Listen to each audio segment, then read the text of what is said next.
Telangana movement के सबसे important parts में 8 point formula, 5 point formula and last में 6 पॉइंट फार्मूला है। इसको समझना बहुत ज़्यादा ज़रूरी है कि कब कौन से फार्मूले को लाया गया और तेलंगाना के लीडर्स का क्या रिएक्शन था उन फार्मूलाज पे, ये समझना हमारे लिए बहुत ज़्यादा ज़रूरी है। तो आपको तो मालूम है कि 1969 में तेलंगाना में बहुत बड़ा मूवमेंट चला था और इस मूवमेंट के दौरान बहुत ज़्यादा तब्दीलियाँ आए थे। तो सबसे पहले 1969 में 8 पॉइंट फार्मूला का ऐलान किया गया और इसका डेट याद रखिए 11 अप्रैल 1969 को 8 पॉइंट फार्मूला का ऐलान किया गया। तो सबसे पहला उसमें 8 पॉइंट्स क्या है हम समझेंगे। तो सबसे पहली बात तो ये है कि जो फंड्स तेलंगाना के सरप्लस फंड्स हैं जो आंध्रा को ट्रांसफ़र कर दिए, जो तेलंगाना पर खर्च करना चाहिए वो आंध्रा पे खर्च करे, उसकी जांच करने के लिए एक बहुत बड़ी हाई लेवल कमेटी बनाई जाएगी और इसके लिए सिर्फ 1 महीने का टाइम दिया गया, सिर्फ 1 महीने का। अब ये तो तेलंगाना के फंड्स आंध्रा को चले गए, अब इसकी तो जांच करने के लिए हाई लेवल कमेटी है। तो अब दूसरी बात क्या है कि तेलंगाना को जो लॉस हुआ उसकी भरपाई के लिए फाइनेंशियल असिस्टेंस प्रोवाइड करना। तीसरी बात यह है कि आगे चल के तेलंगाना के डेवलपमेंट के लिए एक रीजनल डेवलपमेंट कमेटी बनाना और उसके जो सदर रहेंगे, यहाँ पे नहीं है, मैं उसको ऐसे ही शॉर्ट फॉर्म में नोट बना दिया, लेकिन उसके जो सदर रहेंगे वो चीफ मिनिस्टर रहेंगे और उसमें जो है प्लानिंग कमीशन के रिप्रेजेंटेटिव और तेलंगाना के मिनिस्टर और तेलंगाना के जो रीजनल कमेटी है उसके सदर जो है उसके मेंबर रहेंगे। और एक चीज़ चौथी सबसे इंपॉर्टेंट पॉइंट ये है कि जो भी इम्प्लीमेंटेशन हो रहा यहाँ पे जो हाई रीजनल डेवलपमेंट कमेटी का, उसकी कारकर्दगी को जांचने के लिए एक बड़े ऑफिसर्स की एक कमेटी बनाएंगे, जिसमें बड़े ऑफिसर मतलब यहाँ पे कोई छोटे मोटे स्टेट लेवल के नहीं बल्कि सेंट्रल डिपार्टमेंट के, होम और फाइनेंस मिनिस्ट्री के जो बड़े बड़े रिप्रेजेंटेटिव रहते हैं वो लोग इसकी जो ये रीजनल डेवलपमेंट कमेटी है इसकी कारकर्दगी का जायजा लेंगे। और एक 5वें इंपॉर्टेंट पॉइंट यहाँ पे यह है कि तेलंगाना रीजनल कमेटी जो है TRC उसको और ज़्यादा पावरफुल बनाना, ये बात बहुत ज़्यादा इंपॉर्टेंट है। और 6वीं सबसे ज़्यादा इंपॉर्टेंट यह है कि तेलंगाना के लोगों को ही जॉब मिले, तेलंगाना के जॉब्स तेलंगाना के लोगों को ही मिले, इसके लिए कॉन्स्टिट्यूशनल लेवल पे कोई अमेंडमेंट की ज़रूरत पड़ी तो वो करना। हालांकि यहाँ पे तो ऐसा क्लियरली मेंशन नहीं किया, बस एक नॉर्मल बात बताए। और जो 7th पॉइंट है ये सबसे ज़्यादा इंपॉर्टेंट ये है कि UPSC जो रहता है, यूनियन पब्लिक सर्विस कमीशन, उसकी निगरानी में एक कमेटी बनाई जाएगी और उस कमेटी में जो है तेलंगाना के जो मुलाजमीन हैं उनके जो सर्विस रिलेटेड मसाइल हैं उनका हल जो है UPSC की तरफ से बनाई जाने वाली कमेटी तय करेगी। और इसके अलावा सबसे ज़्यादा इंपॉर्टेंट बात यह है कि जो प्राइम मिनिस्टर ऑफ इंडिया है उन्होंने साल में 2 मरतबा, हर 6 महीने में एक बार, ये पूरे जो भी कामकाज हो रहे इन सब का जायजा लेंगे। तो यहाँ पे आप अगर इस प्रोग्राम को देखेंगे, ये 8 पॉइंट फार्मूला को देखेंगे तो यहाँ पे बातें तो बहुत बड़े बड़े हैं लेकिन कोई चीज़ स्पेसिफिक नहीं है कि मतलब करने क्या जाने वाले हैं। मतलब ये एक जनरल बातें हैं कि हम ये करेंगे वो करेंगे, ना इसमें कॉन्स्टिट्यूशनल लेवल पे कोई गारंटी है, ना कोई कमेटी की तरफ से डायरेक्टली कहा गया। बस एक प्राइम मिनिस्टर बोलेगे हम ये करेंगे वो करेंगे ऐसा करेंगे। जैसा आप किसी को बोले कि यार भूख लग रही है, यार चलो कुछ खाएंगे, बोलता अरे यार अपन ना खाएंगे बट खाने से पहले अपन ये बोलो कि तुम्हारा मच्छी पसंद, ये पसंद, वो पसंद, खाली यही बातें हो रही। तो ये 8 पॉइंट फार्मूला भी बिल्कुल वैसी है, लेकिन इसमें एक चीज़ ये हुई कि ये 8 पॉइंट फार्मूला का ऐलान करने के बाद किस कमेटी का, किस कमीशन का ऐलान किया गया, जो अकॉर्डिंग टू द 5 जो पहला जो इसमें जो पहला पॉइंट है हाई लेवल कमेटी, तो इसके अंडर में कौन सी कमेटी बनाई गई? जस्टिस वशिष्ठ भार्गवा कमेटी बनाई गई। तो इसके अंडर जो कुछ हुआ हम लोग कल पढ़े थे। लेकिन सबसे ज़्यादा इंपॉर्टेंट बात जानना ज़रूरी है कि जो ये 8 पॉइंट फार्मूला है ये तेलंगाना के लोगों को इत्मीनान नहीं दिया, भरोसा नहीं दिया और तेलंगाना के लीडर्स भी जो है इसको अप्रूव नहीं करे, बल्कि इसके ऐलान के बाद प्रोटेस्ट और ज़्यादा सख्त हो गए तेलंगाना में। हत्ता के इसके 1-1.5 साल के बाद क्या हुआ, 1971 में जब इंदिरा गांधी 1 साल पहले ही इलेक्शन को गए थे हालात के हिसाब से, तो पूरे देश में उनकी लहर चली थी लेकिन तेलंगाना में उनकी कोई लहर नहीं चली थी। यहाँ पे जो सबसे ज़्यादा सीट लाने में कामयाब हुई थी वो है तेलंगाना प्रजा समिति को सबसे ज़्यादा वोट तेलंगाना में मिले, जबकि यहाँ पे कांग्रेस का कोई असर नहीं पाया गया था।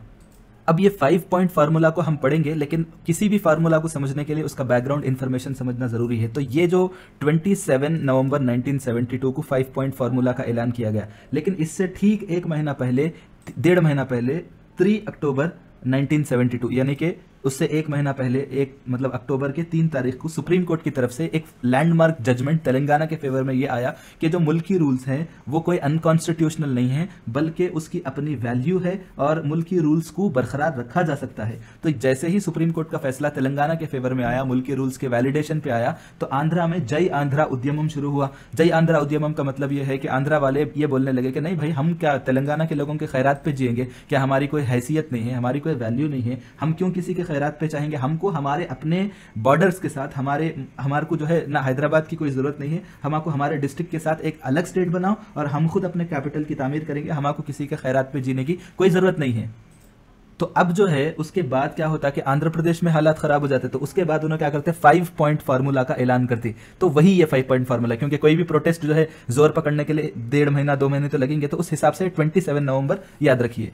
तो यहाँ पे 5 पॉइंट फार्मूला की सबसे खास बात, एक बात जहन में रख लीजिए कि जब ये 5 पॉइंट फार्मूला का ऐलान किया गया तो आंध्रा के लीडर्स को खामोश बिठाने के लिए किया गया। तो जाहिर सी बात है इसका जो झुकाव है आंध्रा के फेवर में ज्यादा रहता, बट है तो ये तेलंगाना के लिए, बट ये आंध्रा की तरफ ज्यादा झुकाव रहता। मिसाल के तौर पे पहला जो पॉइंट है मुल्की रूल्स फॉर लोकल जॉब, यहाँ पे ये है कि जो नॉन गेजेटेड जॉब्स हैं वहां पर मुल्की रूल्स है। मतलब ये है कि यहाँ पे क्या है कि जो मुल्की रूल्स हैं तेलंगाना के इलाके में नॉन गेजेटेड जॉब्स, इसके अलावा तहसीलदार की job, assistant surgeon, junior engineer और सेक्रेटेरिएट के जॉब्स और head of the office jobs और कुछ जो जॉइंट ऑफिसेस है वहां उन तमाम ऑफिसेस में हर 3 में से एक जॉब को ही मुल्की रूल्स लागू होंगे।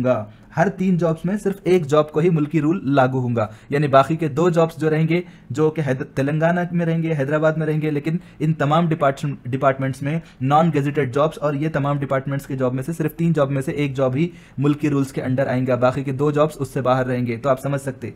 और एक बात यहाँ पे यह है कि मुल्की रूल्स जो है यहाँ पे 1980 तक तेलंगाना में रहेंगे और 1977 तक हैदराबाद के लिए रहेंगे। मतलब यह है कि जो भी मुल्की रूल्स हैं वो जो है हैदराबाद सिकंदराबाद में 1977 तक ही रहेंगे और तेलंगाना के दूसरे डिस्ट्रिक्ट्स में 1980 तक ही अमल में रहेंगे। तो आप ये बात देख सकते हैं कि उसके बाद मुल्की रूल्स नहीं रहते, तो फिर क्या करना 1980 के बाद, यानी 7-8 साल ही रहना, उसके बाद क्या करना, फिर वो लोग बेरोजगार रहना, तेलंगाना के लोगों के साथ नाइंसाफी रहना। तो इसमें भी आप देख सकते हैं एक तरह से तेलंगाना के लोगों के खिलाफ है। और एक चीज यहाँ पे यह है कि तीसरी जो सबसे इंपॉर्टेंट बात यह है कि जो दोनों सिटीज हैं हैदराबाद और सिकंदराबाद, इन दोनों सिटीज में गेजेटेड लेवल के जॉब्स तक जो भी जॉब्स रहेंगे उनको लोकलाइज किए जाएंगे। मतलब लोकल गेजेटेड तक जो जॉब्स रहेंगे, गेजेटेड ऑफिसर तक के जो भी जॉब्स रहेंगे वो लोकल कैटेगरी के अंडर आएंगे। चौथा जो पॉइंट है ये थोड़ा अजीब है, आप देखिए ये जो 4th पॉइंट है वो ये है कि जो हैदराबाद और सिकंदराबाद में जो भी यूनिवर्सिटीज हैं वहां पे क्या करते हैं कि लोकल लोगों का रिजर्वेशन जो कुछ है, उनके जो सीट का जो कोटा है वो तो रहेगा, लेकिन हम क्या करेंगे थोड़े एक्स्ट्रा सीट पैदा करके वो एक्स्ट्रा सीट नॉन लोकल लोगों को देंगे। तो ये एक तरह से नॉन लोकल लोगों के लिए जो लोकल यूनिवर्सिटीज है उनमें उनका हक छीनने के बराबर हो गया कि हम क्या करेंगे, आपको समझो एक 30 सीट जो है लोकल लोगों के लिए, अब ये क्या कर रहे हैं और एक 30 सीट बढ़ा रहे हैं, एक आध प्रोफेसर को वहां पे तकर्रुर कर रहे हैं और 30 नॉन लोकल को लाके वहां पे बिठा दे रहे स्टूडेंट्स को। तो ये भी जो है एक तरह से तेलंगाना के खिलाफ है। और यहाँ पे जो 5वां पॉइंट है ये थोड़ा अजीब है। आप देखिए कि हैदराबाद और सिकंदराबाद में क्या होता है कि पुलिस के जो फोर्सेस रहते उसमें जो है दोनों इलाके के यानी तेलंगाना और आंध्रा दोनों इलाके के जो है मुलाजिमीन पुलिस ऑफिसर्स काम करेंगे। तो आप सोचिए कि रहते हैदराबाद और सिकंदराबाद में पुलिस फोर्सेस, मगर काम करने वाले जो है दोनों इलाकों के रहने वाले हैं। तो आप देखिए कि इसका आउटकम जो है ये आउटकम ये है कि इससे तेलंगाना के लोग बिल्कुल नाराज हो गए, उनको सेटिस्फाई नहीं कर सका ये 5 पॉइंट फार्मूला। उसके बाद ये होता कि मुसलसल आंध्र प्रदेश वाले भी नाराज होते कि अरे ये कोई हमारे लिए भी कुछ बड़ी बात नहीं है, इधर तेलंगाना के लोग इधर आंध्रा के लोग, और कंटिन्यूसली आंध्रा में ज़्यादा प्रोटेस्ट होते। और उसका नतीजा ये रहता कि जो उस वक्त के जो चीफ मिनिस्टर रहते पीवी नरसिम्हा राव, उन्होंने इस्तीफ़ा दे देते। उन्होंने इस्तीफ़ा देने के बाद जय आंध्रा की जो तहरीक चलाते लोग, उनके हौसले और बुलंद हो जाते और होते होते तकरीबन 1 साल का अरसा हो जाता। जैसा यहाँ पे 5 पॉइंट फार्मूला 27 नवंबर 1972 में ऐलान किया गया। अब ये जो 6 पॉइंट फार्मूला है ऑलमोस्ट समझिए 10 महीनों के बाद इसका ऐलान किया गया। तो ये भी जो है प्राइम मिनिस्टर ऑफ इंडिया की तरफ से इसको प्रपोज किया गया था। और यहाँ पे आप देख सकते, अब यहाँ पे हम लोगों को समझना ज़रूरी है कि 6 पॉइंट फार्मूला क्या है। तो यहाँ पे ये है कि 6 पॉइंट फार्मूला का जो पहला नुक्ता है वो ये है कि जो बैकवर्ड रीजन्स हैं, तेलंगाना के जो बैकवर्ड इलाके हैं, इसकी तरक्की के लिए स्टेट की जो प्लानिंग बोर्ड है, जो प्लानिंग कमीशन है, वो काम करेंगी और एमएलएस और माहिरीन दोनों मिलकर अपने अपने इलाके की तरक्की के लिए काम करेंगे। दूसरा यह है कि तेलंगाना के लोगों के लिए, लोकल लोगों के लिए तालीमी मौक़े को बेहतर करने के लिए, एजुकेशनल अपॉर्चुनिटीज़ को बेहतर करने की पर पूरी तरजीह और तवज्जो दी जाएंगी और यहाँ पर एक सेंट्रल यूनिवर्सिटी कायम की जाएगी। तो कौन सी यूनिवर्सिटी है जो 1973 में कायम हुई, उसके बाद बोले तो हैदराबाद सेंट्रल यूनिवर्सिटी कायम की गई। उसका मकसद ये रहता कि जो तेलंगाना के इलाकों में तेलंगाना के लोगों को तालीम के मौक़े को बेहतर बनाना, ठीक है, और ये सबसे बेहतरीन यूनिवर्सिटी मानी जाती। तीसरी सबसे इंपॉर्टेंट बात यह है कि जो भी लोकल लोग रहेंगे एक हद तक नॉन गेजेटेड पोस्ट तक ही लोकलाइजेशन या उन जॉब्स को लोकलाइज करना, उसके ऊपर जो भी जॉब्स रहते उनको जो है लोकलाइज कैटेगरी में नहीं लाना, ठीक है। और एक चौथी सबसे इंपॉर्टेंट बात यह है कि जो मुलाजिमीन के मसाइल हैं गवर्नमेंट के, तेलंगाना के जो गवर्नमेंट एम्प्लॉयज़ हैं उनको जो है प्रमोशन में कोई तवज्जो नहीं दी जा रही है और उनको जो है आगे नहीं बढ़ा जा रहा है, उनको जो है उनके मुलाजिमत के बावजूद उनके साथ नाइंसाफ़ी हो रही, तो उन सब के मसाइल के हल के लिए एक एडमिनिस्ट्रेटिव ट्राइब्यूनल का क़याम अमल में लाया जाएगा। एडमिनिस्ट्रेटिव ट्राइब्यूनल मतलब ये भी एक अदालत के लेवल का रहेगा। और पाँचवीं इंपॉर्टेंट बात यह है कि जो भी अब तक ये जो हम 6 पॉइंट फार्मूला में जो भी बातें बोल रहे हैं उन तमाम को यकीनी तौर पर अमल में लाना है तो कॉन्स्टिट्यूशनल लेवल पर अमेंडमेंट करना, ठीक है। और इसके बाद जो है ये सबसे खतरनाक चीज़ है तेलंगाना के लोगों के लिए, जो सबसे ज़्यादा नुकसान पहुंचाने वाली बात यह है कि जितने भी मुल्की रूल्स रहेंगे उन सब को बर्खास्त कर देंगे और जो यहाँ पे जो तेलंगाना रीजनल कमेटी है उसको बर्खास्त कर देंगे, ठीक है। और इसके साथ साथ क्या हुआ कि जो मुल्की रूल्स हैं इसको 15 से 4 कर दिया गया। तो आपको एक बात बताता चलो यहाँ पे कि 15 से 4 कर दिए तो अभी भी जो है, अच्छा 1973 में 15 से 4 करे और केसीआर आने के बाद भी 4 साल करे लोकल कैंडिडेचर के लिए कि कौन लोकल का कैंडिडेट है, तो वो 15 साल से 4 साल करने में और ये 4 साल करने में केसीआर आने के बाद क्या फ़र्क है। तो मैं आपको बताता चलूं कि पहले ये था कि जो 15 साल था उन्हें लोकल रहेगा, लेकिन ये जो 4 साल करे इंदिरा गांधी के टाइम पे, तो उसका मतलब यह है कि अगर कोई 6th क्लास से 10th क्लास तक अगर कोई 4 साल भी पढ़ लिया तो उन्हें तेलंगाना का या लोकल कैंडिडेट बन जाएगा। लेकिन केसीआर आने के बाद क्या करे कि 1st से लेकर 7th क्लास तक अगर कोई यहां पर 4 साल पढ़ लिया, 1st से लेकर 4th तक भी पढ़ लिया तो उन्हें लोकल कैंडिडेट है। तो ये फर्क याद रखिए, केसीआर उसको 7th तक कर दिए ताकि वो और मतलब समझ रहे हैं आपके उन्हें बिल्कुल और लोकलाइज हो जाना। 6 से लेकर 10th तक करने में क्या रहता कि भाई कोई आंध्रा में 5-6 साल पढ़ने के बाद उसको लगता भाई उसके वालिद साहब हैदराबाद आ जाते तो फिर 10th तक 4 साल भी पढ़ लिया तो उन्हें लोकल, तो एक तरह से वो नाइंसाफी हो गई थी। यहाँ पे केसीआर जो लाए कि 7th तक जो 4 क्लासेस पढ़ा, तो इसीलिए हमारे पास वो बीच में मसला चला था कि लोग रेसिडेंस सर्टिफिकेट का ये वो मसला, तो ये दोनों चीज़ों का फ़र्क आप याद रखिए। अब इसका नतीजा क्या हुआ कि 6 पॉइंट फार्मूला से तेलंगाना को बहुत नुकसान पहुंचा, क्योंकि रीजनल कमेटी रद्द हो गई। रीजनल कमेटी रद्द होने की वजह से जो आंध्रा तेलंगाना के एक्सपेंडिचर और इनकम का जो हिसाब किताब होता था वो भी चले गया था। और इसके अलावा जो है जो मुल्की रूल्स हैं वो मतलब उसका पीरियड 15 साल से जो है 4 साल कर दिया गया, तो जो लोकल रिजर्वेशन है उसको बहुत ज़्यादा नुकसान पहुँचा। जब ये 6 पॉइंट फार्मूला का ऐलान किया गया तो ये भी सवाल पूछा जा सकता है कि उस वक्त के होम मिनिस्टर कौन थे, तो उनका नाम है केसी पंत, ये नाम याद रखिए। ये 6 पॉइंट फार्मूला के बाद जो आंध्र प्रदेश कांग्रेस कमेटी है उस कमेटी का अक्टूबर में, ये सितंबर में हुआ था, तो 1 महीने के अंदर अंदर कांग्रेस पार्टी की मीटिंग हुई थी और उस मीटिंग में इस 6 पॉइंट फार्मूला को अप्रूव किया गया। और उसके बाद क्या हुआ कि ये जो तहरीक है ये सर्द पड़ गई। उसके बाद 6 पॉइंट फार्मूला को 18 दिसंबर 1973, ये डेट याद रखिए, 18 दिसंबर 1973 उस दिन जो है पार्लियामेंट ने इस 6 पॉइंट फार्मूला को मंजूरी दे दी है और उसके बाद ये प्रेसिडेंट के अप्रूवल के लिए चले जाता। और इसमें जो सबसे इंपॉर्टेंट बात याद ये रखना है कि किस कॉन्स्टिट्यूशनल अमेंडमेंट के जरिए 6 पॉइंट फार्मूला को कानूनी हैसियत दी गई, तो वो 32 कॉन्स्टिट्यूशनल अमेंडमेंट है, ये बात याद रखिए। और ये इंडियन कॉन्स्टिट्यूशन के किस आर्टिकल में अमेंडमेंट किया गया, आर्टिकल 371D में जो है अमेंडमेंट किया गया और वहां पर 6 पॉइंट फार्मूला को ऐड किया गया। और उसके बाद ये 1 जुलाई 1974, याद रखिए 1 जुलाई 1974, तब से इस पर अमल आवरी शुरू हो गई।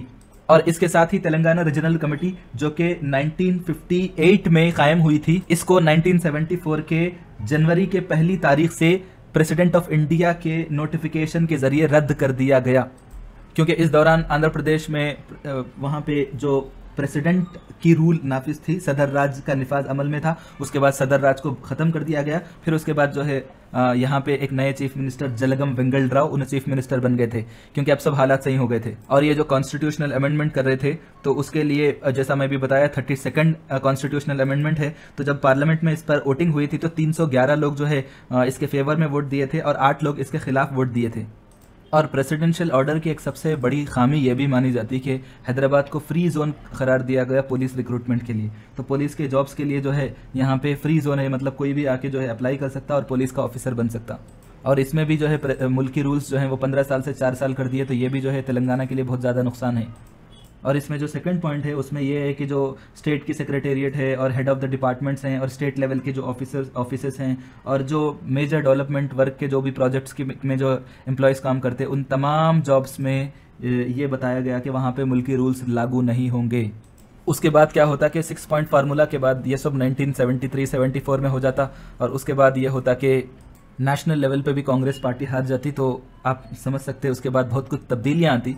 उसके बाद तो आपको मालूम है मोरारजी देसाई प्राइम मिनिस्टर बनते और थोड़े अरसे में ही उनकी हुकूमत ख़त्म हो जाती। तो फिर से 1978 में कांग्रेस पार्टी जीत जाती, और उसके बाद आंध्र प्रदेश में भी बहुत ज़्यादा तब्दीलियाँ होते, और 78-79 की बात है, दोबारा प्राइम मिनिस्टर के तौर पे इंदिरा गांधी बनते, और उसके बाद जो तब्दीलियाँ आते तो आंध्र प्रदेश में भी बार बार चीफ मिनिस्टर्स को चेंज करते जाते, जिसकी वजह से जो मतलब तेलुगु लोगों में बड़ी नाराज़गी रहती कांग्रेस पार्टी की तरफ से कि 6 महीने में एक चीफ मिनिस्टर को बदल दिए, उनको बदल दिए, इनको बदल दिए। तो फिर उसके बाद 1982 में क्या होता कि तेलुगु देशम पार्टी वजूद में आती, एन टी रामाराव एक हीरो रहते फिल्म के, उन्होंने विद इन 9-10 मंथ्स जो है उनकी हुकूमत बन जाती, और 83 में उनकी हुकूमत बनती। और 83 में उनकी हुकूमत बनने के बाद गवर्नमेंट के जो तेलंगाना के गवर्नमेंट एम्प्लॉयज़ रहते हैं, इन्हों जाके उनको बोलते हैं कि देखिए ऐसा प्रेसिडेंशियल ऑर्डर के खिलाफ वर्जी हुई और हज़ारों की तादाद में नॉन लोकल्स को एम्प्लॉयमेंट में लिया गया, तेलंगाना में जॉब्स दिए गए और लोकल लोगों के साथ नाइंसाफ़ी हुई। तो उसके बाद एन टी रामाराव क्या करते हैं, सीनियर IAS ऑफिसर्स की एक कमेटी बनाते, जिसके कन्वीनर के तौर पर श्री जय भरत रेड्डी कन्वीनर रहते।